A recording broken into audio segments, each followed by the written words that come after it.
35 की एज के बाद ज़्यादातर फीमेल को लो एनर्जी वाला फीलिंग क्यों होता है?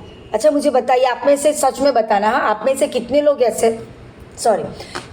ऐसे जिनको या तो आपको खुद को या आपके फैमिली में अगर आपके पेरेंट्स है, बड़े भाई भाभी है, या आपके दादा दादी है, या अंकल आंटी कोई भी है, जिनको देख के यू कैन वो बोलते हैं ना कि आप मैच कर पा रहे, आप कनेक्ट कर पा रहे कि हाँ इनकी भी एज 35 से ज़्यादा है और इनको ऐसे लो एनर्जी वाले फीलिंग होते हैं। क्या आप में से कोई ऐसे ज़रा हैंड रेज करो तो?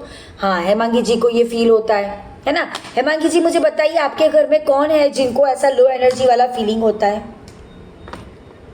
मेरी खुद की मम्मी। अच्छा, आपकी मम्मी की एज कितनी है?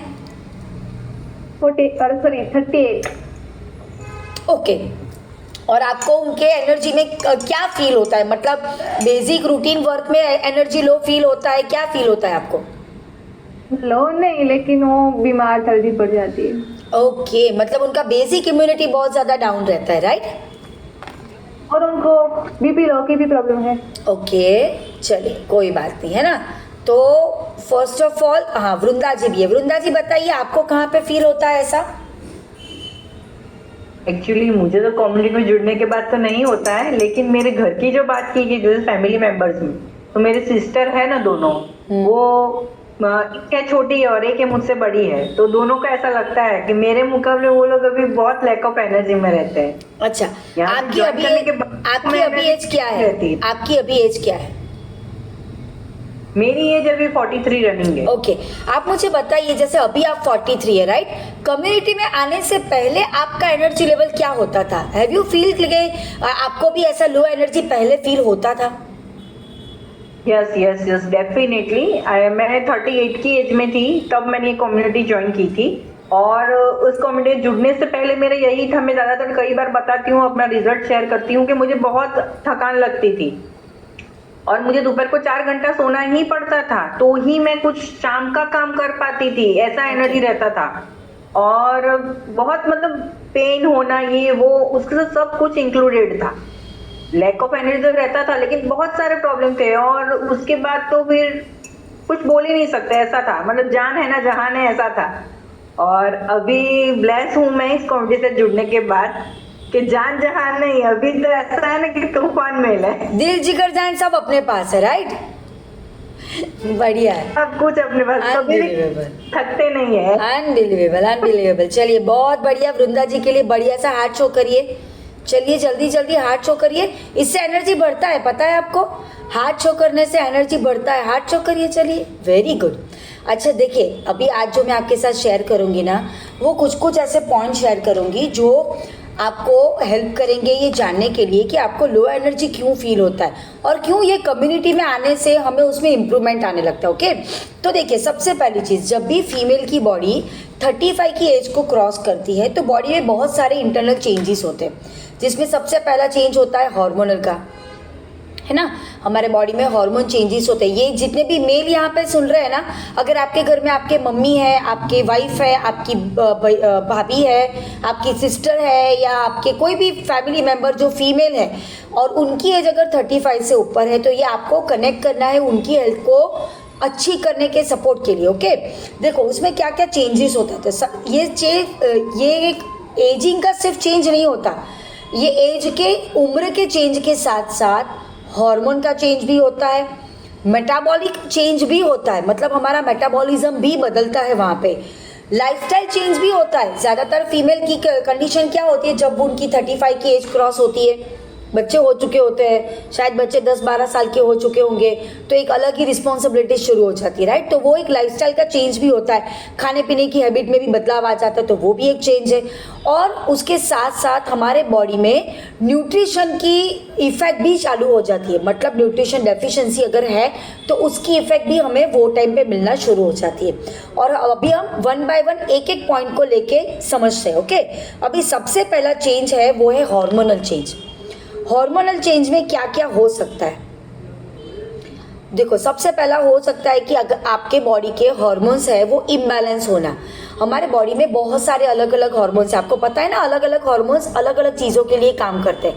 वो सारे हार्मोन में इम्बैलेंस हो सकता है। कभी थायराइड हार्मोन ज़्यादा काम कर रहा है, कभी बहुत कम कर रहा है, तो फीमेल में थायराइड ग्लैंड डिस्टर्ब होने लगती है और जिसकी वजह से थायराइड का प्रॉब्लम लोगों को आ जाता है। उसके बाद हमारी पेनक्रियास में भी डिस्टर्बेंस आना शुरू होता है, हमारी सलाइवा ग्लैंड का डिस्टर्बेंस शुरू होता है। तो सारे अलग अलग जो हार्मोन्स है, सेरोटोनिन है या ऑक्सीटोसिन है, हर एक हार्मोन में चेंजेस आने लगते हैं जिसकी वजह से डिस्टर्बेंस आना शुरू होता है। दूसरा, फीमेल की मेंस्ट्रुअल साइकिल में भी चेंज होता है। बहुत सारी फीमेल को 40 के नियर बाय में प्री मेनोपॉज सिंड्रोम चालू हो जाते हैं, तो वहाँ पर भी उनके बॉडी में जो भी हार्मोनल चेंजेस है वो आने शुरू हो जाते हैं और जिसकी वजह से भी कभी न कहीं थायराइड की भी इम्पैक्ट होती है या प्री मेनोपॉज सिंड्रोम में उनको प्री मेंस्ट्रुअल साइकिल के भी सारे प्रॉब्लम्स आना शुरू हो जाते हैं। तो ये सारी चीज़ें इफेक्ट करने लगती हैं। और उसमें होता क्या है, उसमें होता है एस्ट्रोजन और प्रोजेस्टेरोन, ये दोनों जो हार्मोन है, ये दोनों हार्मोन का फ्लक्चुएशन होना शुरू हो जाता है। फ्लक्चुएशन मतलब कभी अचानक से बढ़ गया, कभी अचानक से कम हो गया, आप समझ ही नहीं पाते कि क्या हो रहा है। कितने फीमेल को कभी कभी ऐसा फील होता है कि या तो यहाँ पे आने से पहले होता था कि अचानक से गुस्सा आ रहा है, अचानक से रोना आ रहा है, मतलब बात इतनी सी छोटी थी पर हम बहुत ज़्यादा गुस्सा कर रहे हैं, बहुत ज़्यादा चिड़चिड़ापन हो रहा है। तो ये सारी सिचुएशन क्या होती है, ऑल ऑफ सडन फ्लक्चुएशन के बारे में होती है, राइट। उसके बाद जैसे मैंने ऑलरेडी बताया, हमारे बॉडी में जो थायरोक्सिन ग्लैंड है, वो थायरोक्सिन ग्लैंड का फंक्शन भी डिस्टर्ब होता है जब आपके हार्मोन डिस्टर्ब होते हैं। तो उसकी वजह से क्या होता है, लोगों को थायराइड की प्रॉब्लम होती है ना।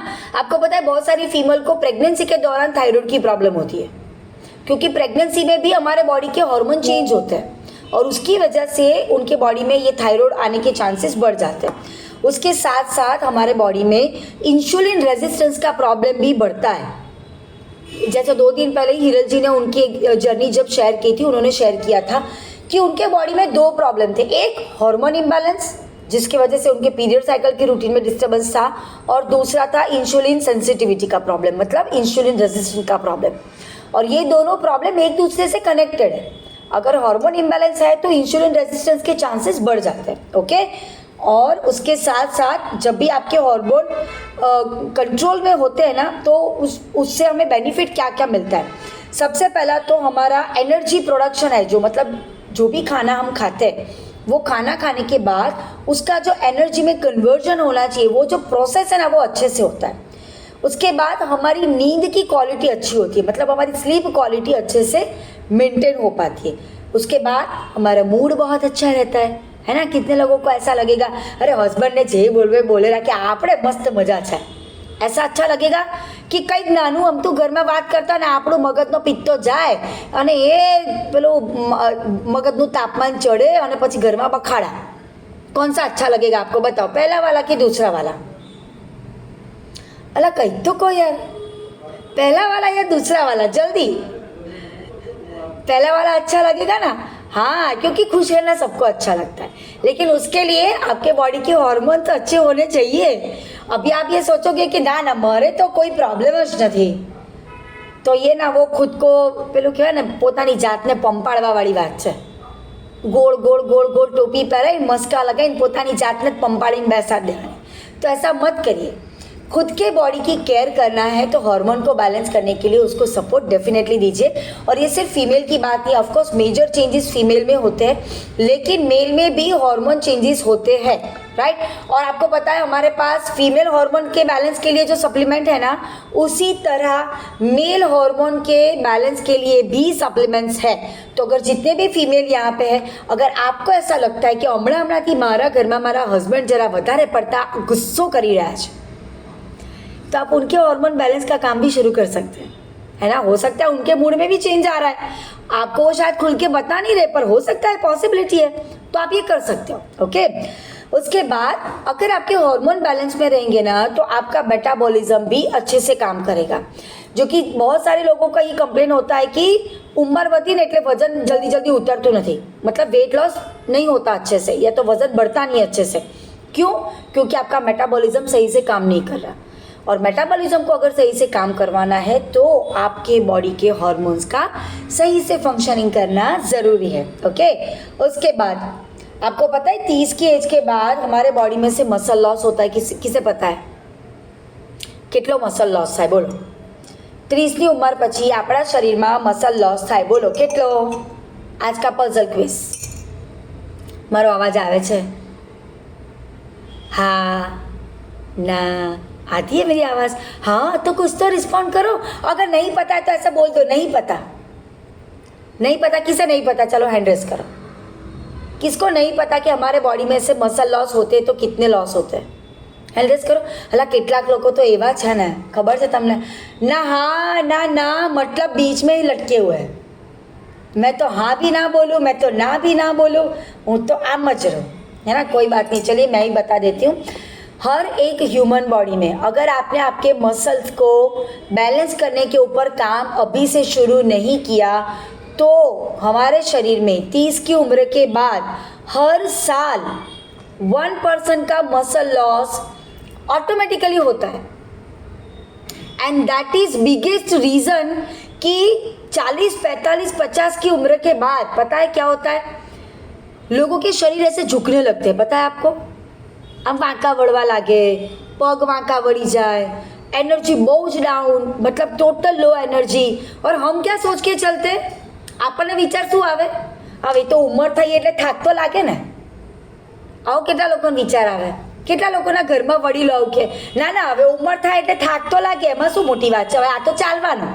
રાધાબેન એવું થાય ને, है ना? हाँ, પણ એવું કેમ થાય? वो इसलिए होता है कि 30 की उम्र में 1% मसल लॉस होता है और 45 के बाद हर साल 2% का मसल लॉस होता है। और हम इतने महान हस्तियां हैं कि हम उसको बैलेंस करने के लिए, मेंटेन करने के लिए कुछ करते ही नहीं है। और मसल लॉस मतलब बॉडी का पूरा एनर्जी डाउन। विचारो તમારા ઘરમાંથી દર વર્ષે પેલો સિમેન્ટને ખોતરીને કોઈ તોડતું હોય, એક તગારું સિમેન્ટ રોજ કોઈ ખોતરીને કાઢે તો 5 વર્ષ પછી તમારું ઘર કેવું થાય? કેવું થાય? આવે હેઠું વગર ભૂકંપે આપણા ઘરમાં ભૂકંપ આવી ગયો હોય, આવે ને? हाँ, तो ह्यूमन बॉडी में मसल को मेंटेन करना मतलब हमारे घर के अंदर सीमेंट की प्रॉपर वो बैलेंस करना उसके बराबर है। जैसे घर में से अगर सीमेंट निकलता है तो घर खोखला हो जाता है, उसी तरह जब हमारे शरीर में से मसल लॉस होता है हमारा बॉडी भी खोखला होने लगता है और उसकी वजह से हमें लो एनर्जी फील होता है। समझ में आया? જાપાનના લોકો 100-110 વર્ષ સુધી હટ્ટા કટ્ટા ચાલતા હોય અને બધા કામ પોતાના જાતે કરતા હોય। ऐसा क्यों? એમને ઉંમર નડતી નહીં, 100 વર્ષે બી ઉંમર નહીં નડતી, બોલો। અને આપણે તો અહીંયા 50 થાય તો કે હવે ઉંમર થઈ ગઈ એટલે હવે કમર તો દુખે ને, એટલે કરવા તો,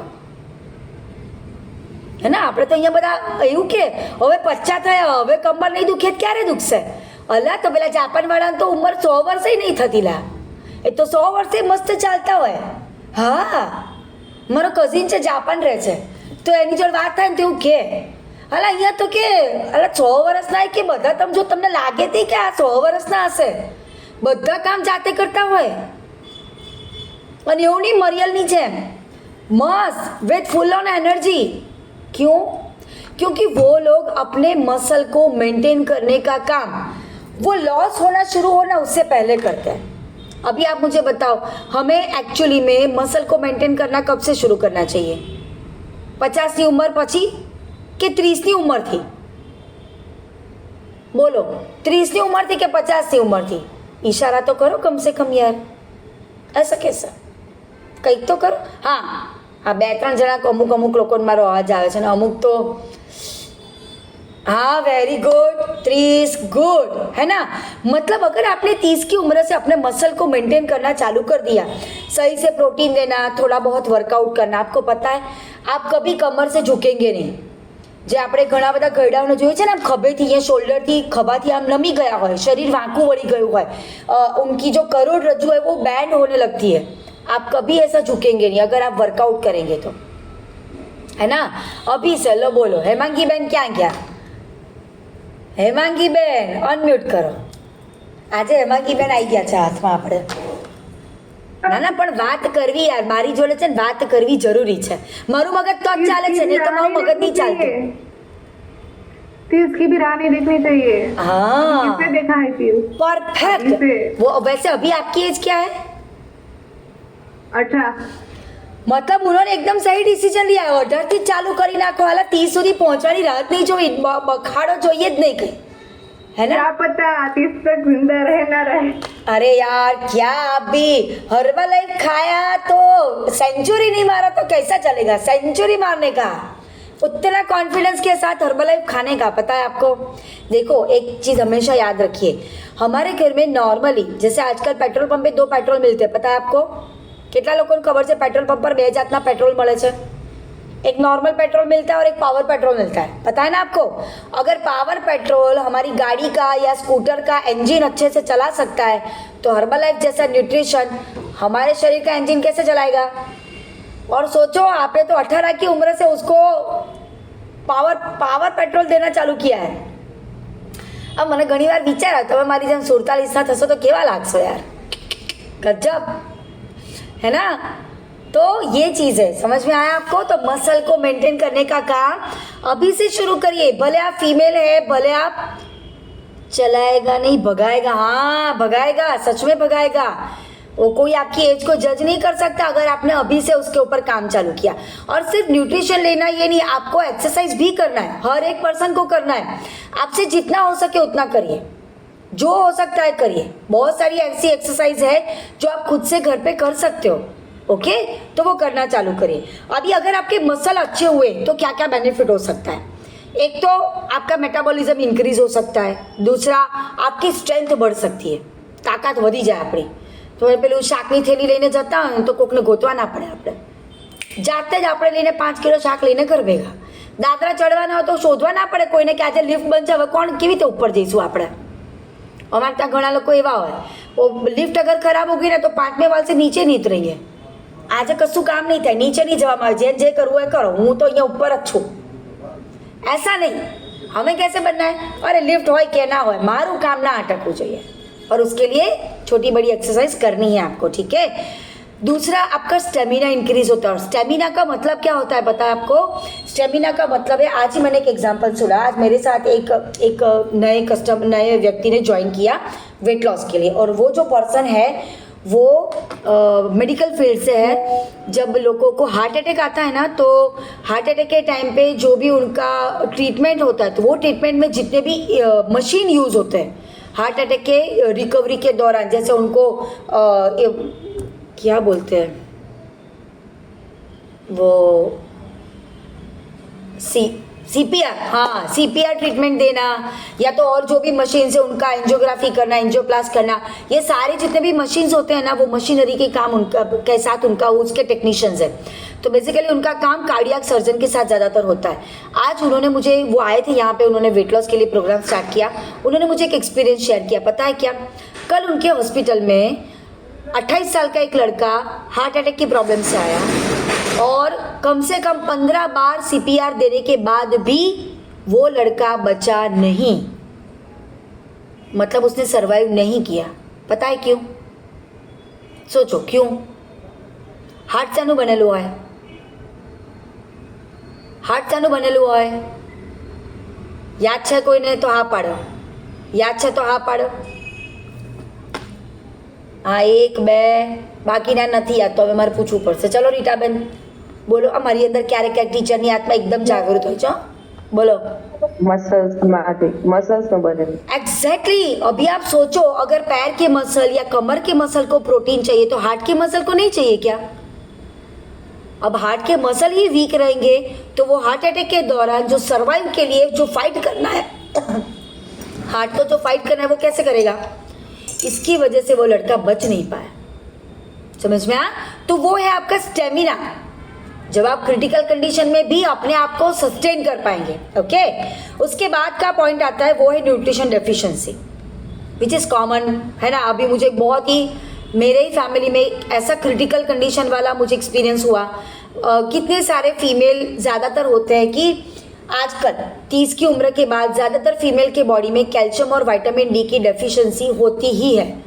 પણ આપણે શું કરીએ? આપણે બધા બહાદુરશાહ જફર, પગ દુખે એટલે આપણે શું કરીએ? એક પેરાસિટામોલ લઈને ઊંઘી જવાનું, એટલે થાક ઉતરી ગયો। અને આવું તો લગભગ અઠવાડિયામાં 5 દિવસ ચાલે અને આપણે એવું માનીએ કે ઓ ના હું તો એકદમ સરસ, મારે तो कोई डेफिशिएंसी है જ नहीं। पर તમને ખબર છે, आपको पता है जब आपको अगर ऐसे बार बार थकान होती है ना, तो definitely it is the symptoms कि आपके बॉडी में कैल्शियम और विटामिन डी की डेफिशिएंसी है। हर एक फीमेल बॉडी में after delivery calcium, vitamin D और प्रोटीन, ये 3 डेफिशिएंसी बहुत ही मेजर क्वांटिटी में होती है। और उसकी वजह से क्या होता है पता है आपको, आपके इंटरनल बोन्स जितने भी है ना, जिसमें स्पेशली हमारी स्पाइनल कॉर्ड, જેને આપણે करोड़रज्जु कहिए, है ना, रीढ़ की हड्डी, वो सारी हड्डियाँ इतनी हद तक वीक हो जाती है, जिसका मैंने अभी लास्ट वीक में मेरे ही फैमिली में एक एग्जाम्पल देखा है। इमीडिएट लेवल पे स्पाइन सर्जरी करनी पड़ी। The only reason is calcium and vitamin D deficiency. अभी सर्जरी हुआ, अभी 1 साल तक इंजेक्शन खाने हैं, किसके? कैल्शियम के। तो अला भला माणस પહેલેથી આમ રોજ પેલી કેલ્શિયમની સપ્લિમેન્ટ ખાતા હોઈએ તો શું લૂંટાઈ જાય આપણને? સમજણ પડી હું શું કહેવા માંગુ છું? એટલે હાડકા તૂટી જાય અને ડૉક્ટર આપણને સર્ટિફાઈ કરીને આપી દે કે આ બેનના હાડકામાં હવે કશું બચ્યું નથી, ત્યાં સુધીની રાહ જોવી नहीं, कैल्शियम चालू करी नाखवानी। और आपको पता है कैल्शियम लेने से बहुत सारे बेनिफिट होते हैं, बहुत सारे। आपका एनर्जी लेवल भी बढ़ जाएगा, आपका वेट लॉस जर्नी भी अच्छा हो जाएगा, आपके पीरियड साइकिल के रूटीन में भी आपको बेनिफिट मिलने लगेगा और आपकी बेसिक स्ट्रेंथ भी इम्प्रूव हो जाएगी। ओके तो ये ध्यान में रखना है आपको। दूसरी डेफिशिएंसी क्या होती है? और हाँ, एक सबसे इम्पोर्टेंट चीज़, सुबह सुबह एटलीस्ट 15-20 मिनट के लिए सूर्य नारायण के सामने खड़े हो जाओ। 15-20 मिनट टाइम काढ़ो रोज जे सवारे। और अगर आपका सुबह में टाइम नहीं निकलता तो दिन में 5 मिनट 10 मिनट के लिए भी धूप में चल के आओ। थोड़ा तड़को लागसे पर 5-10 मिनट आपके बॉडी को एक्टिवेट करने के लिए। आपको पता है ना वो मूवी कोई मिल गया, नहीं कौन सी मूवी थी, कोई मिल गया था ना, हाँ जादू वाला मूवी। हाँ उसमें क्या था, वो जादू को धूप में रखा तो इधर से उसका एंटीना चार्जिंग होता था, पता है ना आपको? वो सिर्फ जादू के लिए नहीं है, वो हम सबके लिए काम करता है, पता है आपको? हम सबके लिए। अगर कोई ऐसा पर्सन है जो मेंटली डिस्टर्ब रहता है, जिसको डिप्रेशन बहुत ज़्यादा है, और अगर वो रोज़ाना सुबह आधा घंटा धूप में बैठना चालू करेगा ना, उसका डिप्रेशन लेवल कम हो सकता है। सूर्य नारायण की धूप में इतनी ताकत होती है। ओके तो ये एक डेफिशिएंसी जिसको हमें इम्प्रूव करना है। दूसरा B12, ग्रीन भाजिया खाओ, और ज़्यादा दिमाग नहीं चलाना है तो हमारे फार्मूला 1 शेक के साथ फार्मूला 2 मल्टीविटामिन खाओ। खावा मारो ऊंधू गाड़ी। अगर आपको थकान बहुत लगती है, पैर बहुत दर्द करते हैं, आंखों में बहुत तकलीफ होती है, एनर्जी डाउन है, मल्टीविटामिन खाओ, वरना वो डॉक्टर आपको इंजेक्शन लगाएगा पक्का। वो 13 इंजेक्शन का कोर्स लगाता है, उससे तो बेटर है यार शेक पियो, मल्टीविटामिन खाओ। दिन में 3 बार शेक पियो, 3 बार मल्टीविटामिन खाओ, कोई झंझट ही नहीं चाहिए, है ना। उसके बाद आयरन की डेफिशिएंसी। आजकल बहुत सारे लोगों का हीमोग्लोबिन बहुत ज़्यादा डाउन होता है, और आपको पता है आयरन डेफिशिएंसी को अच्छा करने के लिए क्या क्या चाहिए? प्रोटीन चाहिए, विटामिन चाहिए, ये 2 इंपॉर्टेंट चीज़ है। उसमें भी हमें क्या हेल्प करेगा? शेक पीजिए, मल्टीविटामिन खाइए, और उसके साथ प्रोबायोटिक लीजिए। क्यों? आप जो रोज़ का खाना खाते हैं ना, उसमें से आपके बॉडी को जो भी आयरन जिंक मिलना चाहिए हीमोग्लोबिन को बढ़ाने के लिए, वो एब्जॉर्ब करने के लिए हमें क्या हेल्प करेगा?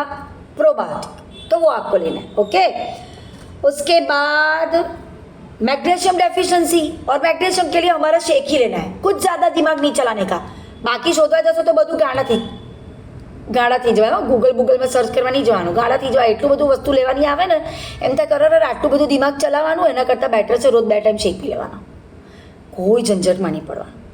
उसके बाद last but not list the important point is नींद, हमारी स्लीप क्वालिटी, है ना।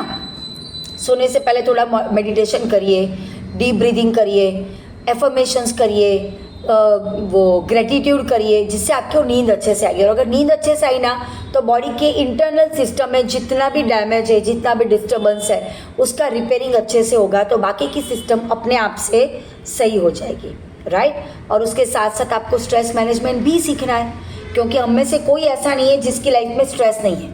છે કોઈ એવું જે આ મને સર્ટિફાઈ કરીને કહે છે ના ના બેન આપણે જીવનમાં કોઈ ટેન્શન જ નથી, તો ગપ્પા મારે સમજી જવાનું। કોઈ એવું 30 માર્કા તમને મળી જાય ને અને આઈને એમ કહેતું હોય કે મારા જીવનમાં કંઈ ટેન્શન જ નહીં, કોઈ સ્ટ્રેસ જ નહીં, તો એ તદ્દન ગપ્પા મારે છે।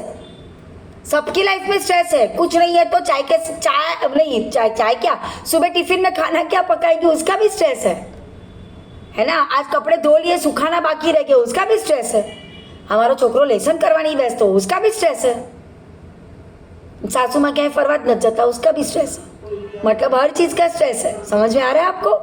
लेकिन हमें क्या सीखना है? स्ट्रेस को मैनेज करना सीखना है। और स्ट्रेस को मैनेज कैसे करेंगे? अपने पसंदीदा काम करो, डीप ब्रीदिंग करो, नेचर वॉक करो, गार्डन में जाके वॉक करो, है ना, प्लांटेशन करो, ओके, अर्थिंग करो। अर्थिंग मतलब खुले पैर ज़मीन के ऊपर चलना।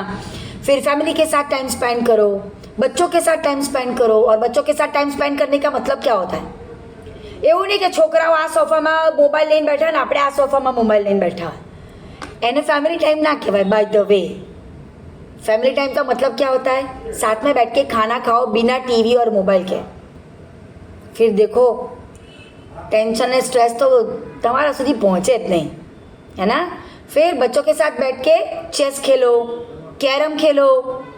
फिर वो પેલી ખબર છે આપણે નાના હતા તો રમતા હતા સાપ સીડી ને લૂડો, અને યાર આજકાલ તો છોકરાઓ લૂડો મોબાઈલમાં રમતા થઈ ગયા। જરી કે તસદી નથી લેવી તો મોબાઈલને મૂકો બાજુમાં અને લૂડો જાતે રમો। આ પેલું શું કહેતા હતા આપણે કુકડી કહીએ ને, કુકડી પાસો જેને કહીએ, આમ કુકડી डालो ऐसे खेलो। ये स्ट्रेस मैनेज करने में हेल्प करेगा आपको। आपकी कोई भी हॉबी है तो उसके लिए आप टाइम स्पेंड करो, ओके। तो ये सारे स्ट्रेस मैनेजमेंट वाली चीज़ें हैं जो आपको फिजिकल और मेंटली दोनों हेल्थी रखने में बहुत ज़्यादा हेल्प करेगी। और अगर ये दोनों हेल्थी रहे ना तो आप एनर्जी आपकी कभी डाउन नहीं होगी, ओके। कभी अगर आपको बहुत ज़्यादा मेंटल स्ट्रेस हुआ तो भी आपको लो एनर्जी फील होगा। और 35 के बाद ज़्यादातर ऐसा होता है क्योंकि बच्चे भी थोड़े बड़े होने लगते हैं तो स्कूल जाने लगते हैं तो उनका टेंशन हो जाता है। उनकी हमें भी लाइफ में बहुत सारी रिस्पॉन्सिबिलिटीज़ है तो फाइनेंशियली सेटल होना है, उसका भी स्ट्रेस होता है। तो स्ट्रेस तो कहीं जाने नहीं वाला, पर अगर हमने उसको मैनेज करना सीख लिया तो हम वो सारे प्रॉब्लम में से बाहर आ सकते हैं और अपने आप को लो एनर्जी से बचा सकते हैं। समझ में आ गया? और खबर पड़ी गई जितना भी लोगों से यहाँ उनको क्या करना है, ओके। सो चलिए आज का सेशन हमारा यहीं तक था। आई होप आप लोगों को मज़ा आया होगा और जितनी भी मैंने बातें करी वो आपके इधर तीसरे मंजिले में मस्त सेट हो गई होगी।